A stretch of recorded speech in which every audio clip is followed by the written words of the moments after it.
मी स्टेजवरती आमंत्रित करतोय आमची कन्या कुमारी प्रियंका ताई अंकुशराव पाटील यांना।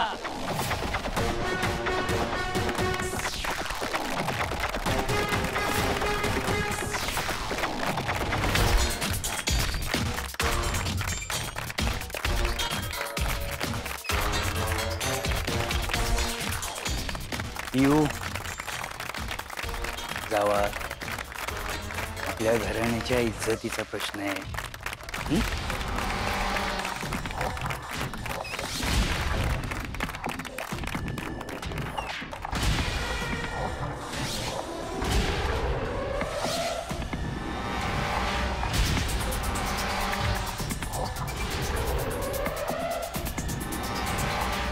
नमस्कार,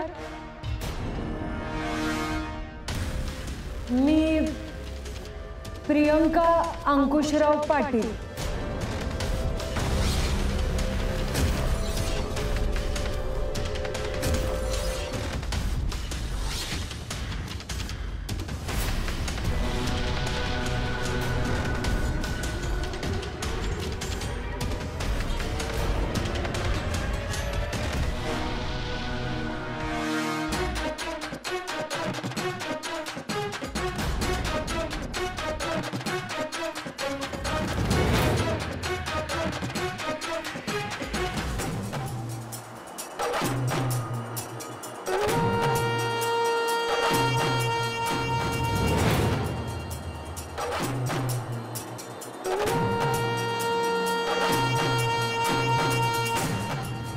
मग आमच्याकडे पण तुम्ही त्या नटीला घास भरवत होता तो फोटो आहे, तिनं तो व्हायरल केला तर हो की नाही का पियू?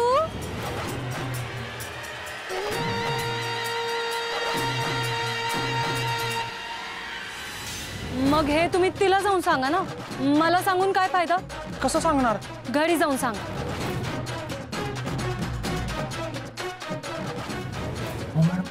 इथं या कॉकटेलच्या घरात मी ते कामाला आहेत।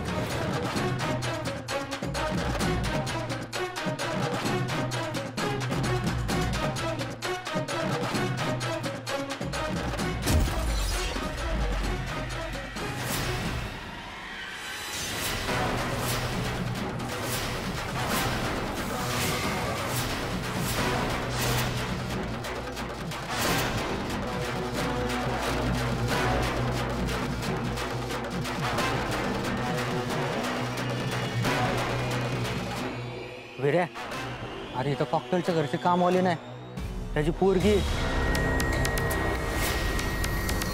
पिऊ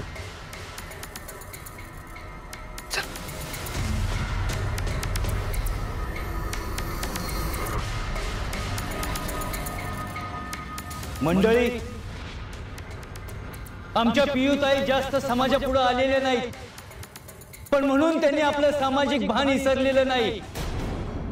अहो, याच माणुसकीच्या भावनेतून त्यांनी एका वृद्ध दाम्पत्याची मदत केली। आमच्या विरोधकांनी त्यांच्या बॅनरला शेण फासण्याचा प्रयत्न केला, त्यांची बदनामी करण्याचा प्रयत्न केला, पण आम्ही त्यांना अजिबात भीक घातली नाही। मंडळी, आजवर आम्ही 100% समाजकारण केलं आणि त्यातनं राजकारणाकडे वळलो, आणि आता आमची पुढची पिढी बी त्याच वाटेवरती आहे। आमची पुढची पिढी आमचा हा वारसा पुढे नेते याचा आम्हाला आनंद वाटतोय, आणि म्हणूनच राजकारणामध्ये आता आमचा पुढचा वारसदार कोण असेल या प्रश्नाचं उत्तर देण्यासाठी आज मी तुमच्या समोर उभा आहे। आणि आमचा पुढचा राजकीय वारसदार हा आहे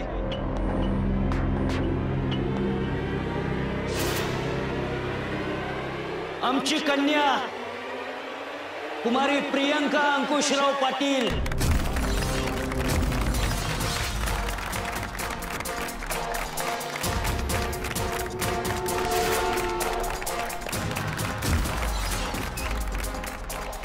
आजवर त्या समाजकारणात होत्याच, पण आता आपल्या जनकल्याण पक्षाच्या वतीनं व आदरणीय रामराव चव्हाण साहेबांच्या आशीर्वादानं त्यांना जिल्हा महिला आघाडी सांभाळण्याची जबाबदारी मिळते।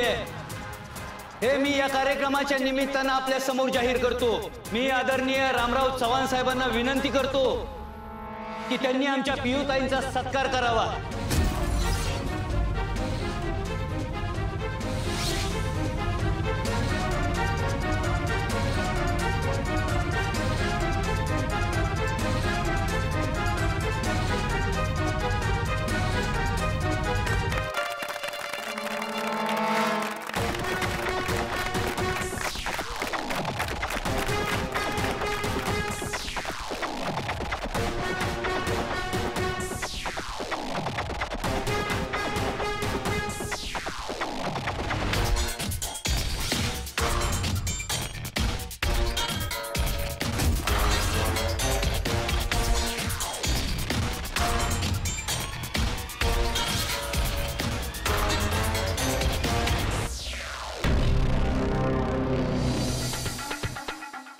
वा रे माझ्या वाघा, झालं का काम? हे बघ, इथनं पुढे एका महिन्यासाठी गायब होता, तिथं कुणाला बी दिसू नको, मला भी फोन करू नको. तुझी रक्कम तुला मिळेल. काकी वीरूला अजून मी काय पण केलं नाही. काय? तुला सांगितलं होतं ना काम झाल्याशिवाय मला फोन करायचा नाही म्हणून. काकी मी काम करणारच होतो. अरे मग घोडं कुठं अडलंय तुझं? कुठं आहेस तू? अंकुशराव पाटलाच्या पुरीच्या सभेला मी आलो. नवनाथ, मी तुला माझा विश्वासाचा माणूस म्हणून ह्या कामगिरीवर पाठवलं होतं, तू तर फुटीर निघालास. अहो काकी मी इथं वीरूच्या पाठीमागे आलोय. वीरू पण इथं सभेला झालाय. काय? वीरू तिथं पोहोचलाय? काकी इथं कुणी कोणाला गोळी जर घातली तर काहीच कळणार नाही. तुम्ही फक्त आदेश द्या, इथंच खलास करतो त्याला. नाही नको, त्याच्या सभेत मारलं तर अंकुशराववर आळ यायचा नाही. अशी कामं कुणी स्वतःच्या कार्यक्रमात पक्षाच्या माणसामोर करत नाहीत. त्यामुळे प्रकरण आपल्यावरच उलटल. तू निघ तिथनं आत्ताच्या आत्ता. काकी पण निघ म्हणलं ना तुला, निघ. मी एवढं बोलून सुद्धा वीरू सभेला गेलाच कसा?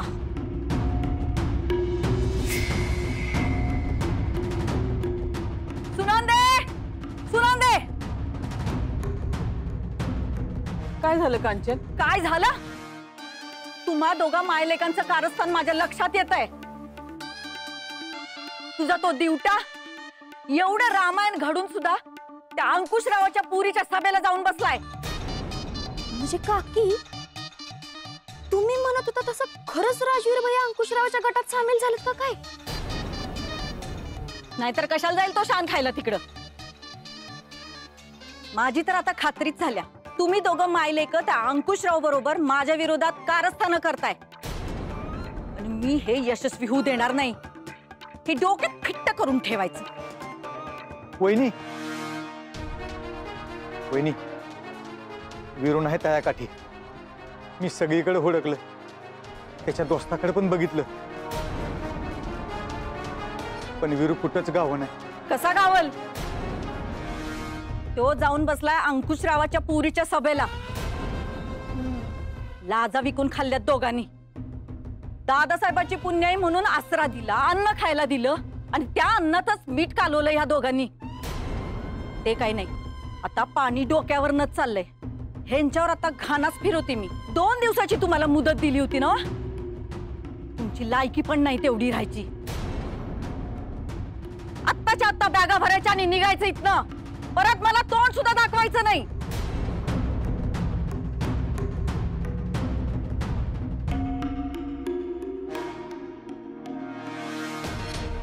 अब एवढं समज होऊन बी त्यानं त्या सभेत कशाला जायचं? भाऊ, काय झालं या पोराला? अव या राजकारणानं त्याच्या आयुष्याची माती होऊ नये म्हणजे झालं. वहिनी, तुम्ही नका जीवाला घोर लावून घेऊ. नक्कीच काहीतरी गडबड झालेली असता. नाहीतर आपला वीरू तुम्हाला मान खाली घालावं लागेल असं अजाबात वागणार नाही. तुम्ही नका बरं टेन्शन घेऊ, मी हुडकून काढतो त्याला. आलोच मी. अरे वीरा ऐक ना लाका. अरे शांत हो वीरा, अरे शांत तो. अरे ऐक तरी आहे वीरू. अरे वीरू, अरे तू शांत हो लाका. अरे वीरा, वीरा शांत हो लाका. अरे तू टेन्शन नको घेऊ लाका. ऐक, अरे कॉकटेलची पोरगी तिच्याकडनं काय अपेक्षा करणार वेगळी? त्यांचं अख्खं आयुष्य गेलं लोकांना फसवण्यात. तू लोकांना लोड घेऊ. एक तर मला लय भ्या वाटतं तुझ्या रागाचं. अरे चावी दे. अरे ऐक माझं, तू चिडू नका का रागात. अरे तिथं तुला राग येत नाही, राग आला तर काय होईल करशील सांगत येत ना. ऐक बरं, थांब मी पण येतो तुझ्या बरोबर. वीरे अरे शांत हो, तू नको टेन्शन घेऊ. आई मी पण येतो. खाली उतर. वीरे ऐक. अरे खाली उतार ना. अरे ऐक ना वीरू. वीरू, अरे वीरू ऐक. हे नाग्या, अरे वीरू भाई एवढा का भडकलाय? काय झालं त्याला? त्याला आवडलाय का? आम्ही तर राडा करायला आले ते. अरे तुम्ही जो राडा घालणार होता त्याच्या परीस मोठा राडा होऊन बसला इथं. अरे लगा, आम्ही नाही वीरू भाईला असं टेन्शन मध्ये बघू शकत. ए नाही, चला आपण जाऊन विचारूया त्याला काय झालं ते. ए थांबा, कुणी नका जाऊ तिकडं. एकटं राहू दे त्याला थोड्या वेळ. मी ओळखतो माझ्या भावाला. तो जर शांत नाही झाला, त्या अंकुशरावाची अख्खी पिढी जागेवर संपवतो.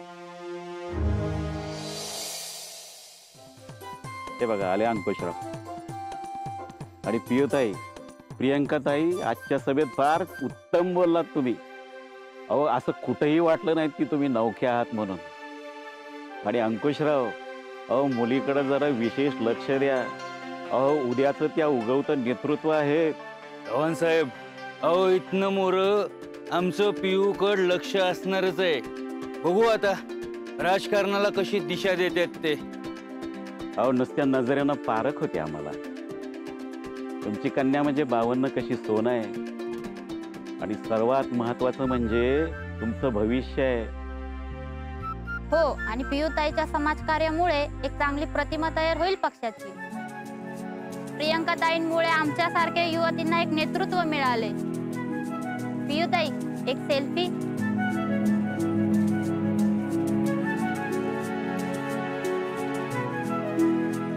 अंकुशराव या.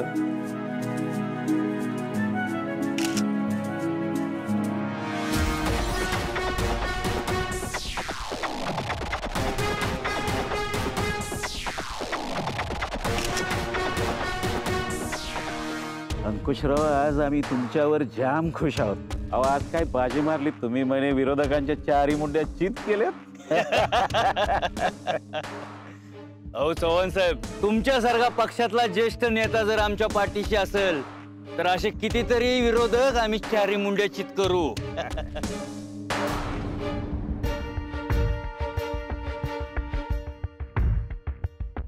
So sad Jagdish ji. मला तुमचं खूप वाईट वाटतंय हो. यांनी तुमच्यासोबत असं वागायला नको होतं. एक तर सकाळपासून केवढे राबताय तुम्ही, पण कुणाला त्याची कदरच नाही. सगळे नुसतं पिऊचंच कौतुक करतायत. खरं तर तुम्ही मोठे आहात, पहिला मान तुमचा. पण तुम्हाला डावलून पिऊला वारसदार केलं त्यांनी. So sad. But don't worry. I know it must be hurting inside. मी आहे तुमच्या सोबत.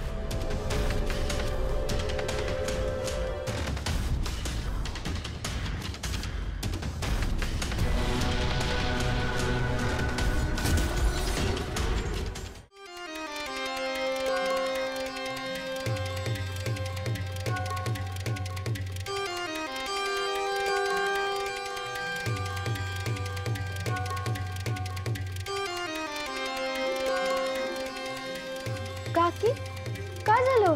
टेन्शन मध्ये दिसतंय. अंकुशरावची सभा उधळायला पोरं पाठवली होती.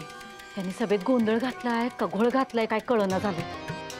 मम्मी, तुम्हाला पाठवायला पाहिजे होतं, म्हणजे आता सगळं कळालं असतं. नाही कशाला? तुम्ही कशाला जाताय घराच्या बाहेर? तुम्ही घरातच थांबा. हा, तुम्हाला सगळं आयतं मिळावं म्हणून तुमच्या घरातल्यांनी सोय केल्या की नाही? नमस्कार काकी, नमस्कार. ये खबऱ्या, काय बातमी आणलीस? अहो काकी, खबऱ्या काय खबऱ्या, कवा तरी इज्जत देत जावा की. अहो कधी तुम्ही विचारलं का?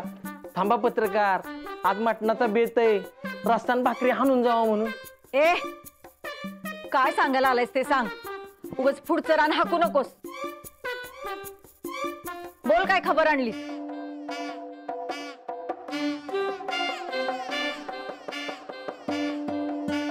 काकी, या टायमिंगला बार तुमचा फुसका गेला बर. म्हणजे काकी, तुम्ही अंकुशरावची सभा उधळायचं प्लॅनिंग करून बी त्यांचा कार्यक्रम सुरळीत आणि दणक्यात पार पाडला तर. काय बोलतोयस तू? त्याची सभा आम्ही कशाला उधळू? आता कसं आहे काकी माहितीये का, बहिर सासण्याचं डोळं आहेत माझं. सभा उधळून तुम्हाला काय मिळणार आहे हे तुम्हाला बी माहिती आहे, मला बी माहिती आहे. अहो तुमच्या पोरांनी सभा उधळायचं प्रॉपर प्लॅनिंग केलं होतं. अंडी, टॅमॅटो, चपला फेकून मारणार तेवढाच विरू भैयामध्ये घुसला ना. आणि तुमचं सगळं प्लॅनिंग फीस काटलं. वीरू, आता तर माझी खात्रीच झाली. तो अंकुशरावला जाऊन मिळालाय. येऊ दे घरी, खानाच फिरवते. काय बी म्हणा काकी, कार्यक्रम एकदम जोरदार झाला. अंकुशरावच्या पोरीची राजकारणात दमदार एंट्री झाली बघा. अहो काय तो तामजाम, काय ती मॅनेजमेंट. काकी, आता तुमच्यासाठी राजकारण एवढं सोपं राहिलं नाही बरं का. झालं ना सांगून, या आता. काकी सांगून झाल्या आता मोकळ्या हाताने जाणं बरोबर दिसतंय का? मग काय कोंबडं कापू नाही म्हणजे कापल्यावर बोलवते की. या आता.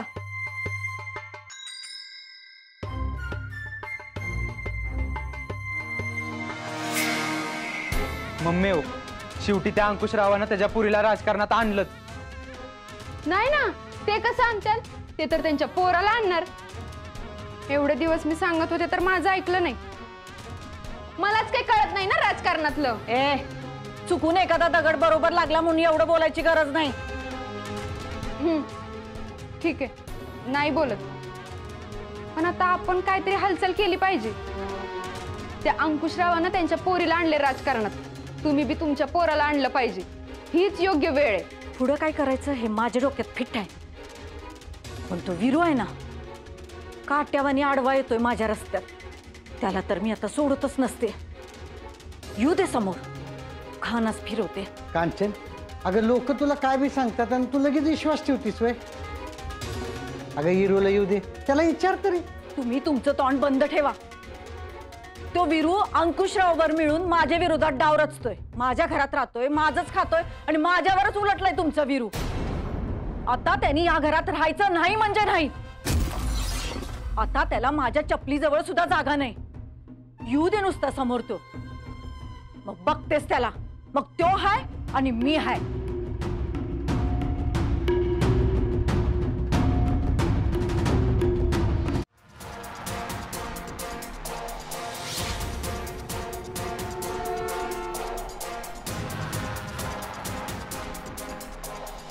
अंकुशराव, लई झाला.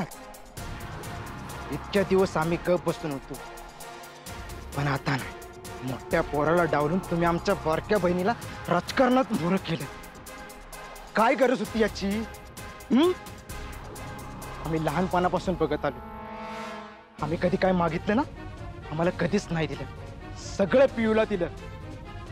मी सगळं खपवून घेतलं आणि आज तर राजकारणातलं पद बी तुम्ही तिलाच दिलं. का? तर आम्ही असते आहोत म्हणून. आहोत आम्ही असते. आमची काय चूक आहे ना? तुम्ही जन्म दिला ना आम्हाला.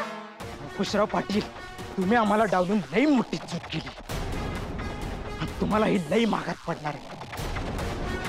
नाही एक दिवस तुम्हीच आमच्या मागे लागला की राजकारणात या म्हणून, तर नावाचा जगदीशराव पाटील नाही. आमची हाईट छोटी पण फाईट लई मोठी.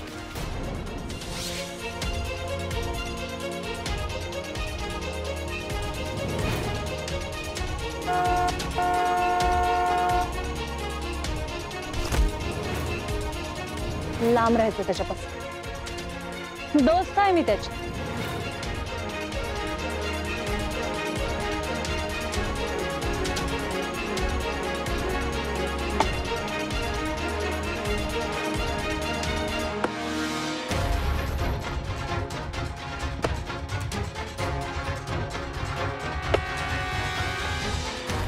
विराला का तुझा राग शांत होणार आहे का? अरे मला माहिती आहे तुला एकटं राहायचं होतं, पण मी तुला असं एकटं नाही सोडू शकत का. दोस्त आहेस तू माझा. या शब्दावरच आता विश्वास उडलाय माझा. आता मॅडम ना, अरे त्या कॉकटेलच्या पूर्ण लय मोठा जागा दिला नाग्या मला. अरे मी दोस्त समजलो होतं तिला. दोस्त दोस्त म्हणत तिने राजकारणाचा चांगलाच बंदोबस्त केला. या विरूला एखादी पोरगी जरी सोडून गेली असती ना तरी एवढा त्रास झाला नसता. हिने दोस्तीत राजकारणाची कुस्ती खेळल्या नाग्या. विश्वास मोडलाय माझा. खोटं बोललाय माझ्याशी. हे विरू आहे ना सगळं सहन करेल, पण खोटं नाही. का शांतो, तू नको चिडू नका. अरे ऐक, मला एक तर तुझ्या रागाचं लय भ्या वाटतंय. विनाकारण रागात काहीतरी बोलत असेल तर करायचं. असं वाटतंय ना नाग्या की आत्ताच्या आत्ता त्या कॉकटेलच्या घरात जावं, त्याच्या पुरीला विचारावं तू का असं वागलीस माझ्याशी, का खोटं बोललेस. पण नाही नाग्या, आता जो विरू ना इथून पुढे तिचं तोंड बी बघणार नाही. तिच्या खोटेपणाचा वार ना लय आरपार गेलाय नाग्या. ही जखम आता भरून निघणार नाही. आता फक्त